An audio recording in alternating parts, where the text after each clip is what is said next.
Buenas tardes. Iniciamos la clase del día de hoy. Recordándoles, estamos abordando el último tema que tenemos que desarrollar del tercer momento, de este tercer horizonte de búsqueda de la materia de ética. Vamos a retomar a continuación nuestras diapositivas de apoyo, las cuales en este momento les estoy compartiendo, y recordarles, la clase pasada tuvimos problemas de recepción con relación al video. Esperemos hoy nos dé tiempo.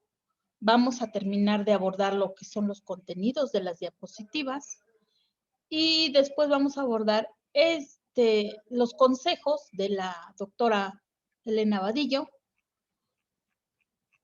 Y otro pequeño video que nos habla sobre la importancia del manejo de nuestra inteligencia emocional dentro de cualquier conflicto. En la clase pasada vimos los elementos tanto negativos como positivos, la forma en que una experiencia de algún tipo controversial nos puede traer también aprendizajes, ¿verdad? Aprendizajes importantes para poder corregir o mejorar nuestra solución de conflictos, tanto personal como conflictos que estemos defendiendo de grupos grandes o de grandes masas. Y vimos 3 elementos importantes que versan en lo que es el conflicto. Tenemos como cúpula de nuestra triada, en la parte más importante, a la persona. ¿Por qué?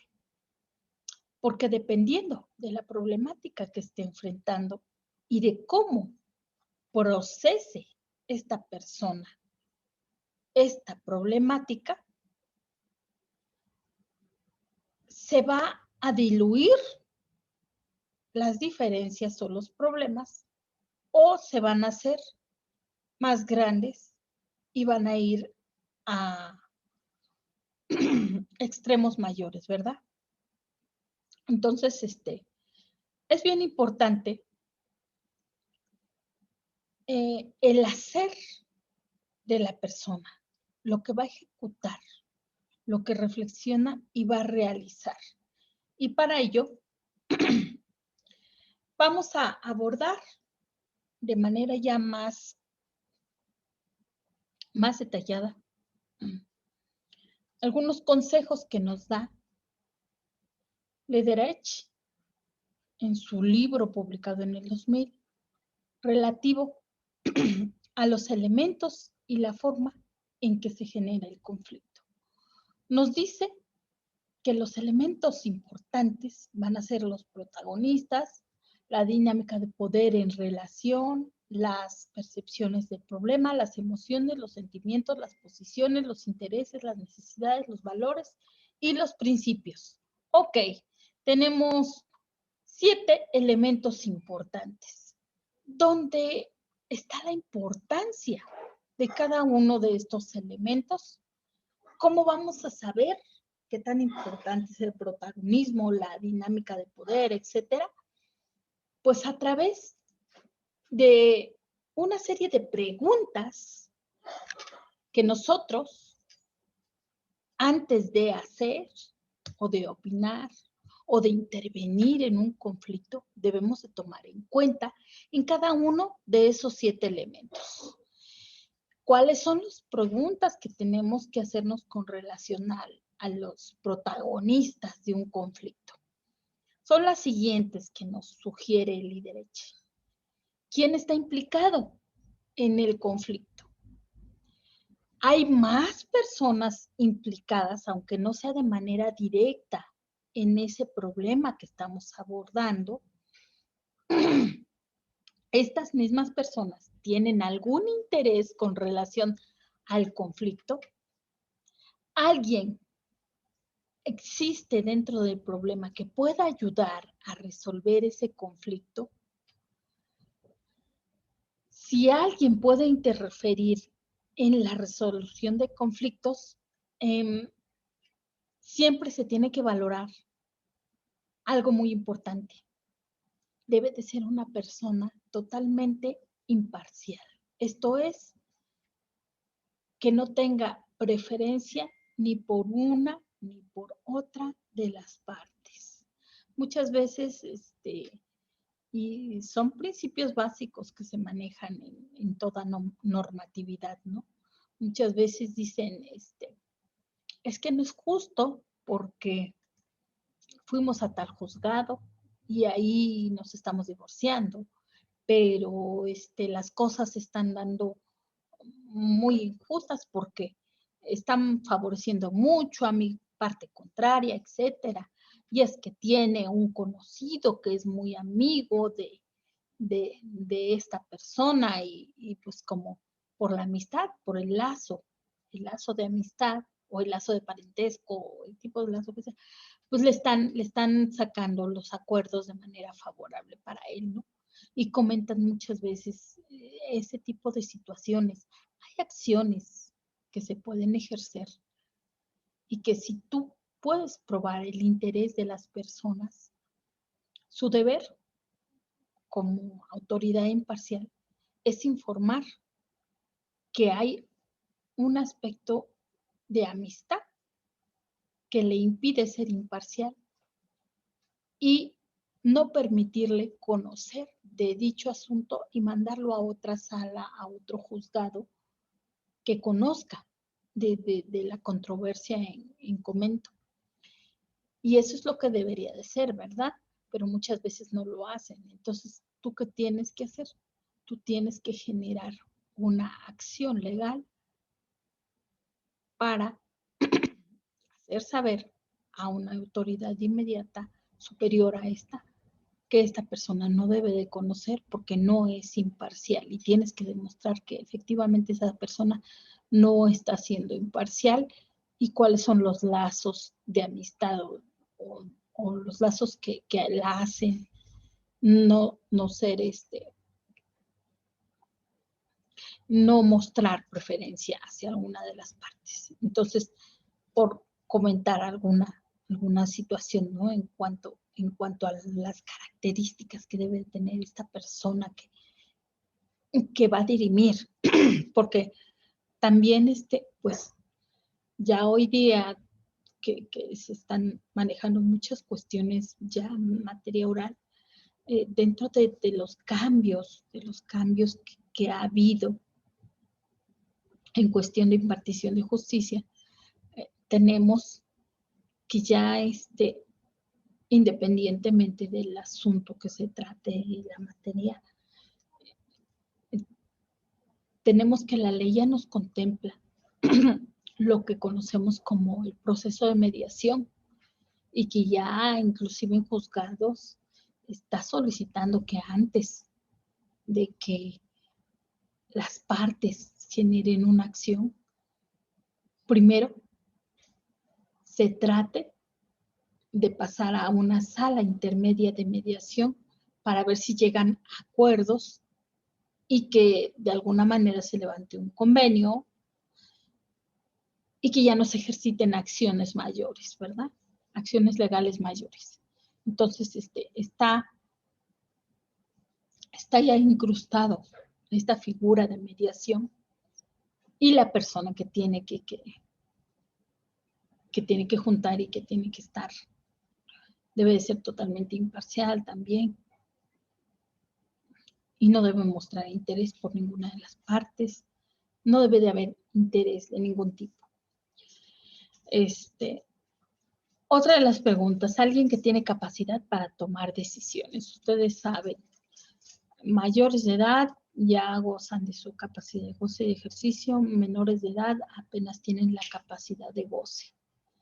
Pero pues a través de un representante legal van a poder ejercer su derecho con la representación de una persona que tutele, que custodie sus intereses. Entonces, pues aquí es importante que para poder resolver alguna cuestión tengas la capacidad para tomar esas decisiones.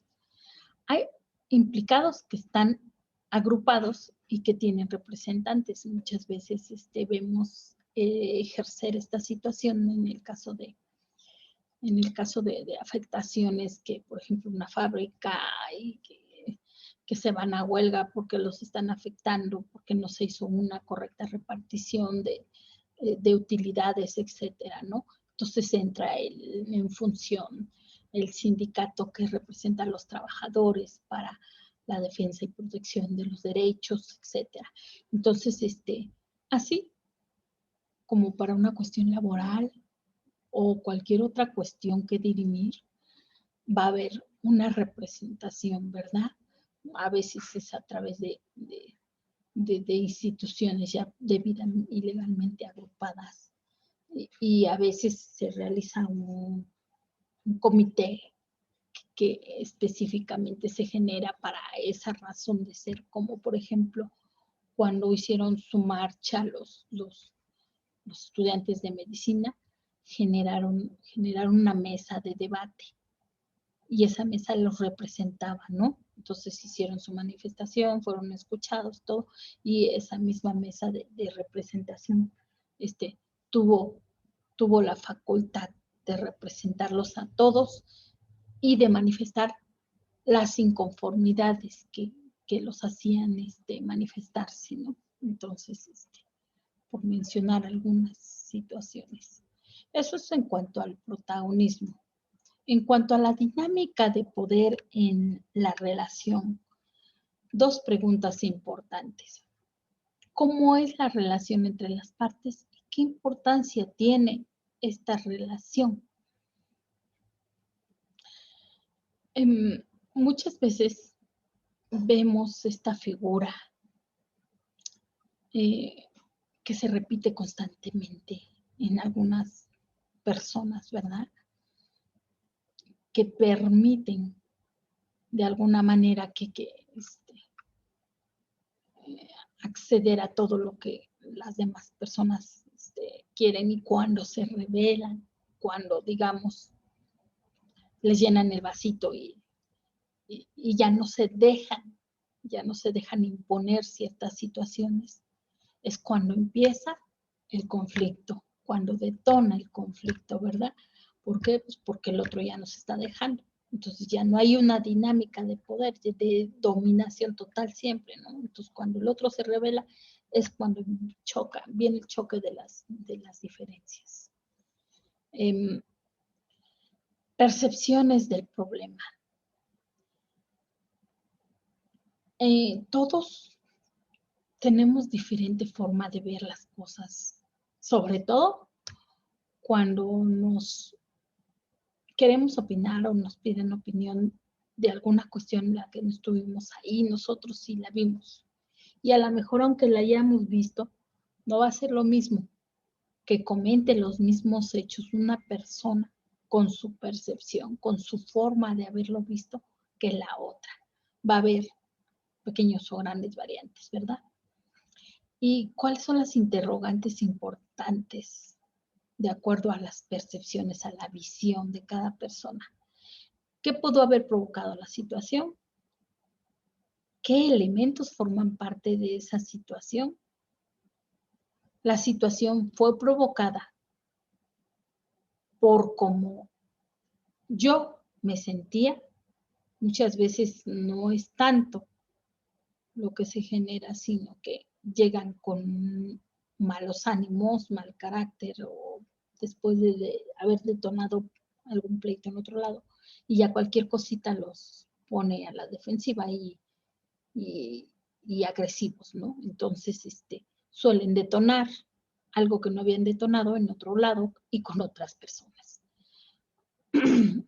Se podrá resolver con las personas que están involucradas en el conflicto. Es bien importante valorar eso, ¿no? ¿Por qué? Pues porque muchas veces están plática y plática y ves que es una persona que no la sacas de su necedad.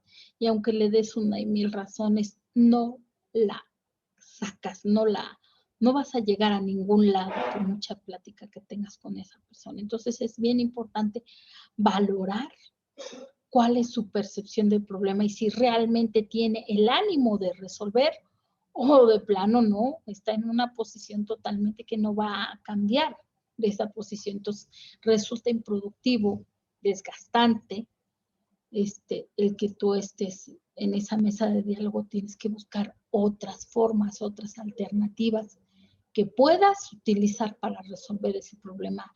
Tal vez no va a ser a través de esa persona, que no la vas a sacar de su estado, ¿no?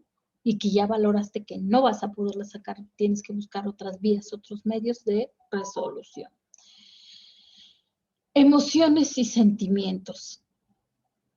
Qué importante cómo funcionan las emociones, ¿no?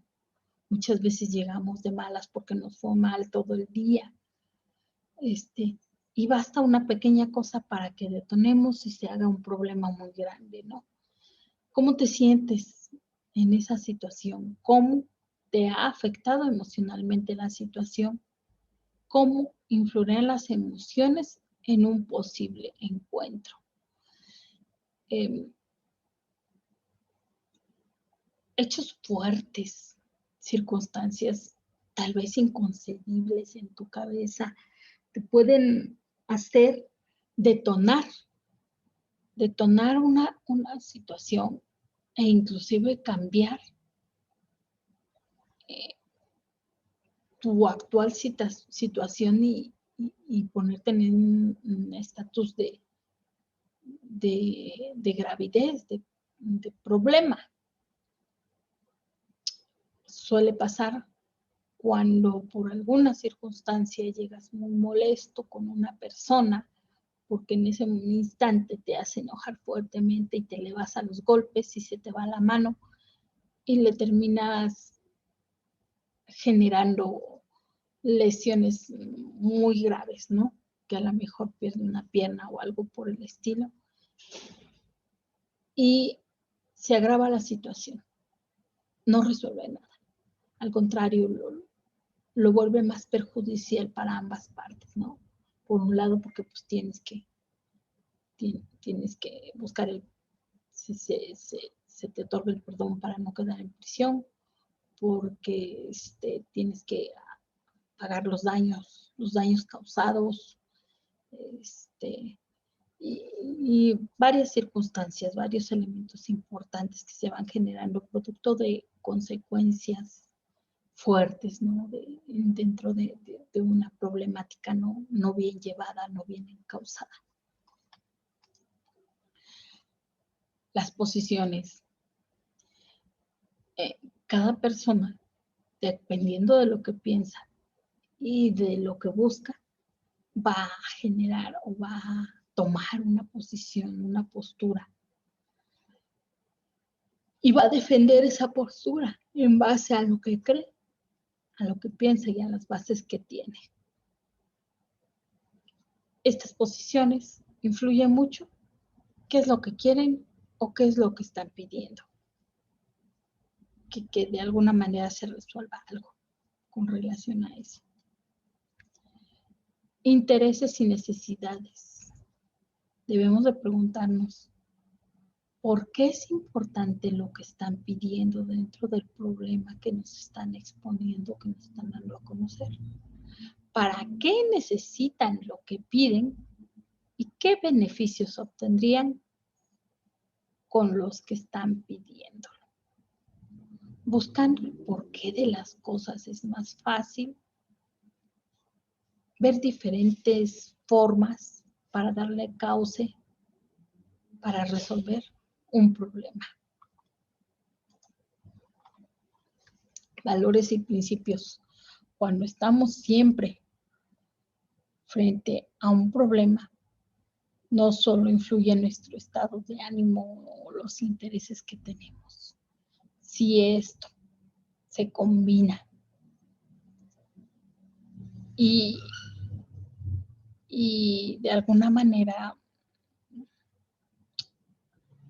se relaciona con lo que pensamos, con lo que creemos o no, porque un valor es algo que tú crees, algo en lo que tú tienes convicción plena de que es lo correcto.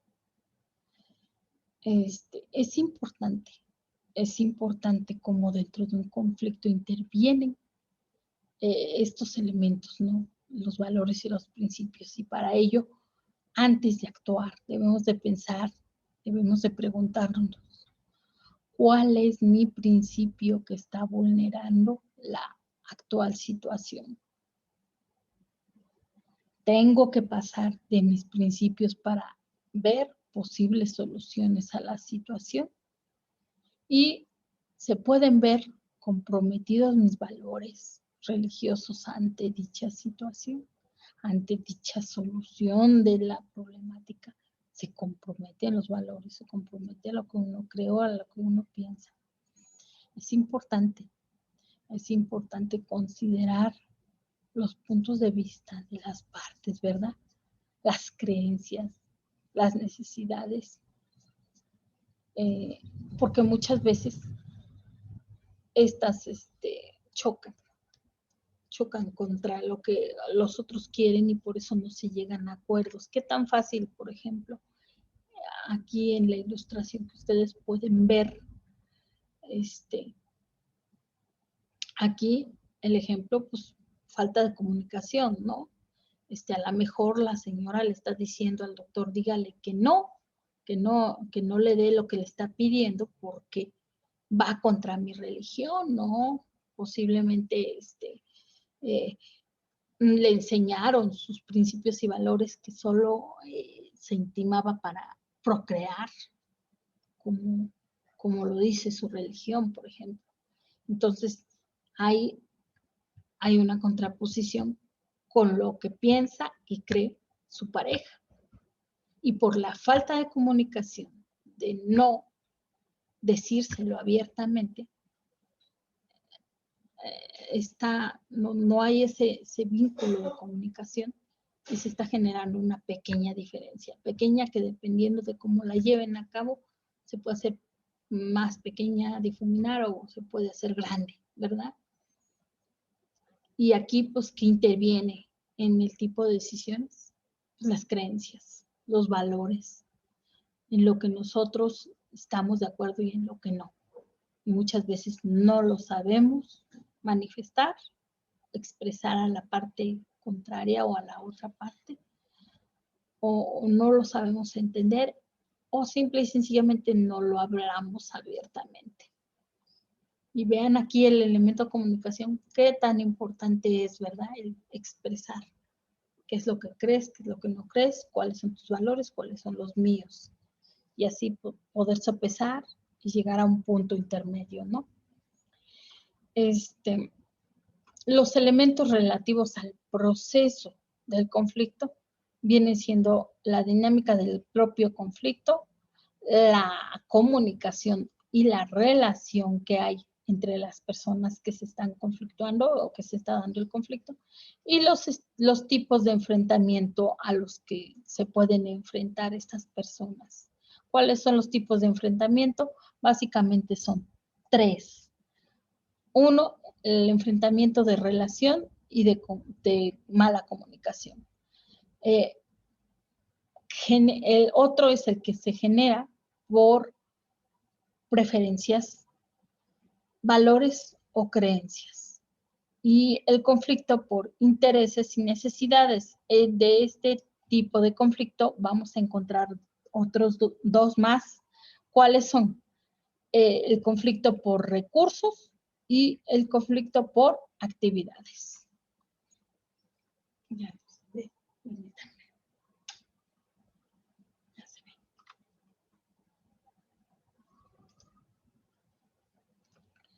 Los estilos de enfrentamiento con relación al conflicto. Tenemos que muchas veces nos enfrentamos a un equipo y entran en competencia por lo que se está haciendo. A ver quién lo logra mejor, ¿no? De cooperación, Muchas veces dicen, es que esta persona no hizo nada y lo hicimos todos nosotros, y ahí empiezan a pelearse, ¿no? Porque el flojo no hizo nada y era obligación de todos y no lo hizo. De evasión, muchas veces, es que a mí no me gusta trabajar con determinado compañero porque evade evade lo que le estamos asignando que debe de hacer, y, y eso nos va a perjudicar, ¿no? En nuestro trabajo. De sumisión, ya lo habíamos comentado, cuando ambas partes se acostumbran, uno a dominar y el otro a siempre agacharse y decir sí a todo, ¿no? Y cuando el problema resulta cuando el que siempre era dominado, pues no se deja ya dominar, entonces ahí es cuando surge el conflicto, ¿no? La diferencia. ¿Por qué? Pues porque el otro ya no está en esa posición de poder. Y es que el poder no es tanto que lo tenga, sino que el otro se lo está dando al otro, lo está haciendo sentir fuerte por permitir, ¿no? Por una permisión. Y compromiso. Muchas veces prometemos algo, no lo cumplimos y ahí viene el pleito, la diferencia, ¿no? Es que tú te comprometiste a pagar tal día, yo te presté pensando que sí me ibas a pagar. ¿Dónde quedó tu compromiso de haber pagado la deuda? Yo tenía contemplado ese ingreso y ahora ya no lo tengo, etcétera, ¿no? Entonces, muchas veces suele generarse un conflicto por falta de compromiso por una de las partes. Tenemos a continuación esta división en donde nosotros podemos observar cuáles son los objetivos importantes que debemos de considerar dependiendo de la situación que estemos enfrentando. Cuando estamos en un problema en el que ambas partes quieren ganar y la relación no es muy importante, tú debes de valorar qué tanto puedes o no acceder. Muchas veces el acceder suele ser beneficioso, ¿no? Suele ser menos problemático. Cuando la relación no es importante, se dan dos elementos. Uno, el de la cooperación, y otro, el del compromiso. ¿Cómo surge vamos a negociar la situación a medida de que tú salgas beneficiado y yo salga beneficiado. Es el famoso ganar-ganar, ¿no? Y esto lo haces dentro del parámetro de una negociación. Yo gano, tú ganas, todos ganamos. ¿Y qué es lo que hace? Refuerza una relación. Hace que los lazos de sociabilidad sean mejores, ¿no? Sean más llevaderos y que haya inclusive posibles negociaciones posteriores. Y tenemos el caso de la sumisión, es cuando yo pierdo y tú ganas. Si los objetivos no son muy importantes para ti en lo personal, puedes ceder para efecto de que posteriormente en otra situación que realmente sea de un rango muy, muy importante para ti, tengas con qué negociar para llegar a acuerdos. Entonces, que yo cedí en otras veces, pero en esta no voy a ceder porque me interesa, tengo un interés de ganar, ¿no? Pero solo tú puedes valorar cuándo puedes llegar a ceder, ¿no? Cuando las circunstancias son las óptimas como para que tú puedas ceder y posteriormente el haber cedido en otras situaciones te ayude para lograr otros objetivos que realmente te son más importantes. Esto pues tiene mucho que ver con el aspecto de qué tan importante es para ti lo que estás hablando, lo que estás viendo, y si se puede o no ceder dentro del parámetro de tu interés, ¿sí? Entonces, aquí están los elementos y las posibles viabilidades que se pueden dar dentro de un conflicto, ¿verdad? Tanto del lado negativo como del lado positivo. Criterios para el análisis de diferentes estilos. Resolución hace referencia a que si el conflicto se resuelve al menos de forma superficial, el problema va a desaparecer. Practicidad, grado en que la resolución del conflicto es duradera. Componente ético, medida en que la solución del conflicto beneficia a los implicados, favoreciendo su desarrollo personal. Grado de humanización de la solución. Conceptualizar algunos de los términos que se están viendo, ¿no? ¿Cómo procesamos un conflicto? Un conflicto tiene 3 fases. Dentro de estas fases, cuando no se satisfacen las necesidades, se pasa a la fase 2.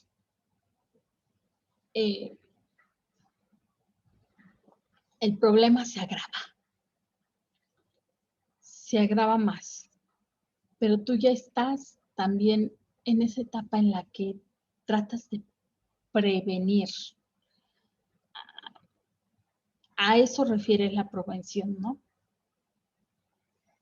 Tú puedes aquí difuminar o puedes tratar de prever para no llegar a la fase de crisis. La fase de crisis puede ser una fase explosiva, una fase violenta. Por ejemplo, si tú conoces que una persona tiene un carácter y que no la va a cambiar,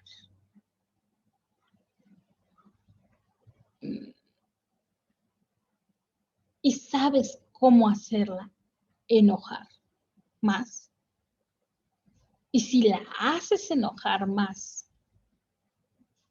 puede que llegue a una etapa violenta o de crisis, ¿sí? No lo hagas. Tienes, inclusive en la fase 2, cuando sigue muy molesto, tienes que buscar las medidas para difuminar, para disolver la problemática y que no pase esta persona a la fase 3. Los medios para que esta persona no detone. Ejemplo.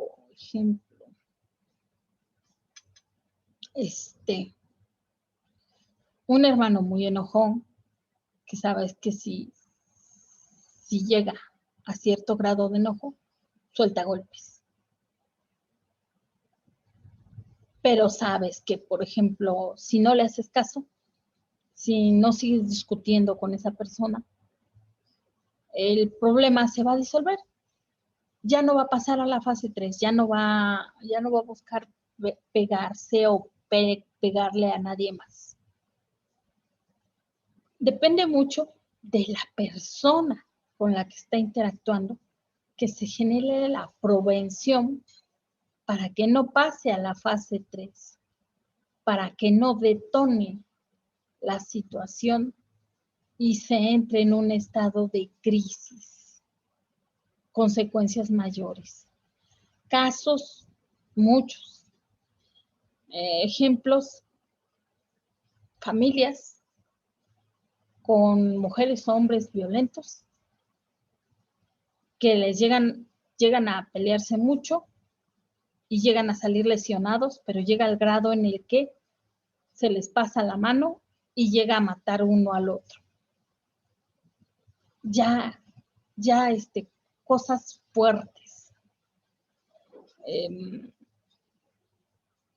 Otro ejemplo, personas que tienen problemas muy fuertes, que no los expresan a las personas que los pueden ayudar. No hay un medio de prevenir. Hacen caso omiso, a lo mejor a la persona que tiene la problemática, Y sus problemas van creciendo porque no los expresa, porque no los comparte, porque no tiene alternativas de solución, no ve soluciones y se viene a la fase 3. Casos, el niño adolescente de tal edad se suicidó. Llegó a una fase muy perjudicial para esta persona. No crean que por haber un problema ya hasta ahí de tono, no. O sea, un problema puede crecer en proporción a como tú le das solución o no. Entonces, tienes que buscar cuando tú sabes que la persona tiene ciertas características, tienes que buscar que no pase a la fase 3. Tienes que buscar formas de apoyo o de prevención para que no lleguen a las fatalidades, como son los suicidios, como son las lesiones que te quitan la vida, etcétera. Entonces, no buscar consecuencias mayores, no permitir que un problema, por muy grande que sea, vaya a una fase culminar fatal. Y para ello, este elemento es bien importante. Cuando ustedes identifiquen una situación así, tienen que buscar prevenir para no pasar a una fase crítica que puede que ya no tenga solución, ¿verdad? Que ya no haya vuelta en esa situación. Bueno, aquí el proceso de prevención, cómo se lleva a cabo. Tenemos 1 minuto con 20. Hasta aquí vamos a dejar los contenidos y vamos a sacar evidencia fotográfica de la asistencia, por favor. Y mañana continuamos con los contenidos y el video. ¿Puedes abrir tu cámara, por favor, Héctor? A lo mejor Catherine tuvo problemas de señal. Sí, gracias. Si fue así, pues que hagas tus comentarios en la repetición y listo. Bueno, 1 minuto para que termine la clase. Nos vemos el día de mañana. Muchas gracias por su atención. Que tengan un excelente y productivo día. Adiós.